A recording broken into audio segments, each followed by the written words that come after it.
Assalamualaikum warahmatullahi wabarakatuh. Halo teman-teman semuanya, kembali lagi bersama kami dalam mata kuliah Kesehatan Mental dengan dosen pengampu Bapak Joni Adisan MPD. Pada hari ini, kami dari kelompok 4 akan memaparkan materi tentang kepribadian antisosial dan kepribadian yang terpecah. Tentu saja pemaparan materi ini tidak saya sendiri. Ada rekan saya Afna dengan NPM 2202060024, kemudian ada Dea Rafikasari dengan NPM 2202060008, kemudian ada Gusti Levia Rindiani dengan NPM 2202060025. Kemudian saya sendiri Helmi Risananda dengan NPM 2202060007. Nah, yang menjadi pembahasan kita pada hari ini itu ada 3 poin penting. Yang pertama ada pengertian kepribadian antisosial dan kepribadian terpecah. Kemudian ada karakteristik dari kepribadian antisosial dan kepribadian yang terpecah. Kemudian usaha penanggulangan gangguan kepribadian antisosial dan kepribadian terpecah. Nah, yang pertama teman-teman, kita akan membahas tentang apa sih kepribadian antisosial. Gangguan kepribadian antisosial merupakan sebuah gangguan kepribadian yang ditandai oleh perilaku yang tidak memperdulikan atau melanggar hak asasi orang lain secara berkepanjangan. Ciri lainnya adalah rasa moral dan nurani yang rendah, serta perilaku kriminal impulsif dan agresif. Gangguan kepribadian antisosial pada pembahasan kali ini itu lebih diberlakukan pada individu yang pada dasarnya tidak menyukai bersosialisasi. Jadi, dalam konflik yang berulang dengan masyarakat, tidak memiliki rasa loyalitas secara signifikan, egois, tidak bertanggung jawab, tidak dapat merasa bersalah atau belajar dari pengalaman sebelumnya, serta cenderung menyalahkan orang lain dan merasionalisasi tindakannya sendiri. Jadi teman-teman, kepribadian antisosial ini adalah sebuah kepribadian di mana seorang individu itu tidak menyukai untuk berinteraksi atau bersosialisasi, bergaul dengan orang lain. Selain itu, antisosial ini juga di dalam kepribadian orang tersebut ada sikap yang egois, tidak memiliki rasa loyalitas, tidak dapat merasa bersalah, empati yang kurang dalam lingkungan sosial yang mempengaruhi kepribadian antisosialnya tersebut. Nah, selanjutnya itu ada pengertian kepribadian terpecah yang akan dijelaskan oleh rekan saya. Materi selanjutnya, pengertian kepribadian terpecah. Kepribadian terpecah atau yang lebih dikenal dengan istilah Dissociative Identity Disorder atau DID adalah sebuah kondisi kesehatan mental yang kompleks dan cukup jarang ditemui. Kondisi ini ditandai dengan adanya dua atau lebih identitas yang berbeda secara signifikan dalam diri seseorang. Masing-masing identitas ini memiliki pola pikir, perasaan, perilaku, bahkan ingatan yang berbeda-beda. Penyebab utama DID masih belum sepenuhnya dipahami. Namun, trauma berat pada masa kanak-kanak seperti pelecehan seksual, fisik, atau emosional seringkali menjadi faktor pemicu utama. Kepribadian terpecah merupakan suatu kondisi yang kompleks dan menantang. Namun, dengan pengobatan yang tepat dan dukungan yang kuat, individu dengan DID dapat pulih dan menjalani kehidupan yang lebih baik.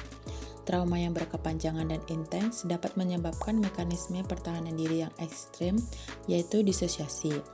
Disosiasi merupakan sebuah proses mental di mana seseorang memisahkan diri dari pengalaman traumatis sebagai cara untuk melindungi diri. Para ahli percaya bahwa DID berkembang sebagai mekanisme pertahanan diri terhadap trauma yang sangat berat. Ketika seorang anak mengalami trauma yang berulang dan tidak mampu menghadapinya, pikiran bawah sadar mereka menciptakan identitas alternatif sebagai cara untuk melindungi diri dari rasa sakit emosional. Seiring waktu, identitas-identitas ini dapat menjadi semakin kompleks dan terintegrasi ke dalam kehidupan sehari-hari individu tersebut. Karakteristik kepribadian antisosial. Ada beberapa karakteristik perilaku yang menonjol pada individu dengan ASPD, antara lain yang pertama tidak bertanggung jawab. Artinya seringkali mengabaikan kewajiban, janji, atau tanggung jawab yang telah mereka buat. kemudian melanggar hukum, memiliki riwayat kriminal atau terlibat dalam tindakan yang melanggar hukum. Kemudian impulsif, di mana bertindak tanpa berpikir panjang dan sering mengambil resiko yang tidak perlu. Kemudian agresif, mudah marah, sering terlibat dalam perkelahian atau menunjukkan perilaku kekerasan. Kemudian manipulatif, menguasai atau manipulatif orang lain untuk keuntungan pribadinya. Kemudian kurang empati, tidak mampu memahami atau peduli dengan perasaan orang lain. Kemudian berbohong dan menipu, sering berbohong atau menipu untuk mendapatkan keuntungan pribadi. Tidak memiliki penyesalan, jarang menunjukkan penyesalan atas tindakan yang merugikan orang lain.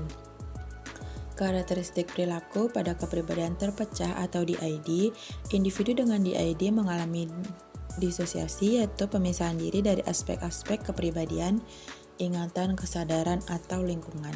Hal ini menyebabkan munculnya dua atau lebih identitas yang berbeda secara signifikan dalam diri seseorang. Ada beberapa karakteristik perilaku yang menonjol pada individu dengan DID, antara lain yang pertama, adanya dua atau lebih identitas. Artinya, setiap identitas memiliki nama, usia, jenis kelamin, dan karakteristik yang berbeda. Kemudian hilangnya ingatan. Terdapat periode waktu yang hilang, di mana individu tidak dapat mengingat apa yang terjadi. Karakteristik kepribadian terpecah. Beberapa karakteristik perilaku yang menonjol pada individu dengan DID antara lain, adanya dua atau lebih identitas. Setiap identitas memiliki nama, usia, jenis kelamin, dan karakteristik yang berbeda. Hilangnya ingatan, terdapat periode waktu yang hilang di mana individu tidak dapat mengingat apa yang terjadi. Perubahan dalam perilaku, suara, atau gerakan. Perubahan ini menjadi secara tiba-tiba dan sesuai dengan identitas yang sedang aktif. Disosiasi, perasaan terputus asa dari diri sendiri atau lingkungan sekitar. Depresi, kecemasan, dan gangguan tidur. Gejala emosional yang sering menyertai DID, perilaku impulsif dan merusak diri sendiri. Karakteristik terpecah. Yang berikut adalah beberapa poin penting. Yang pertama yaitu identitas ganda. Individu dengan DID memiliki dua atau lebih identitas yang berbeda, masing-masing dengan cara berpikir, merasakan, dan perilaku yang unik. Yang kedua yaitu hilangnya ingatan. Terdapat periode waktu di mana individu tidak dapat mengingat peristiwa atau pengalaman tertentu yang seringkali berkaitan dengan identitas yang berbeda. Yang ketiga yaitu perubahan dalam suara dan gerakan.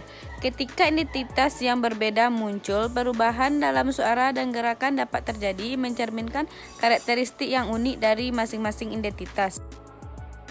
Selanjutnya, penanganan masalah kepribadian antisosial. Psikoterapi atau terapi perilaku kognitif CBT adalah pendekatan yang paling umum digunakan untuk mengobati ASPD. Terapi ini bertujuan untuk membantu individu mengenali dan mengubah pola pikir dan perilaku yang tidak sehat. Terapi kelompok. Terapi kelompok dapat memberi kesempatan bagi individu dengan ASPD untuk berinteraksi dengan orang lain dan belajar keterampilan sosial yang lebih baik. Medikasi. Obat-obatan seperti antidepresi atau penstabil kadang-kadang menggunakan untuk mengelola segala seperti agresivitas, impulsivitas, dan mood yang tidak stabil. Namun, menggunakan obat-obat pada individu dengan ASPD masih perlu penelitian lebih lanjut. Baiklah, saya akan bacakan materi selanjutnya. Penanganan masalah terpecah. Psikoterapi. Terapi yang paling umum digunakan untuk mengobati DID adalah terapi yang berfokus pada trauma atau trauma fokus terapi. Terapi ini bertujuan untuk membantu individu memproses dan mengatasi trauma masa lalu yang menjadi penyebab munculnya identitas-identitas alternatif. Hipoterapi adalah dapat membantu individu dengan DID mengakses ingatan yang terpendam dan mengintegrasikan identitas-identitas yang berbeda. Medikasi. Obat-obatan seperti antidepresi, anti-ansietas, dan obat penstabil mood dapat menggunakan untuk mengelola gejala seperti depresi, kecemasan, dan gangguan tidur yang sering menyertai DID. Sekian pemaparan materi dari kelompok kami. Terima kasih kepada teman-teman yang telah menyaksikan. Semoga bermanfaat. Assalamualaikum warahmatullahi wabarakatuh.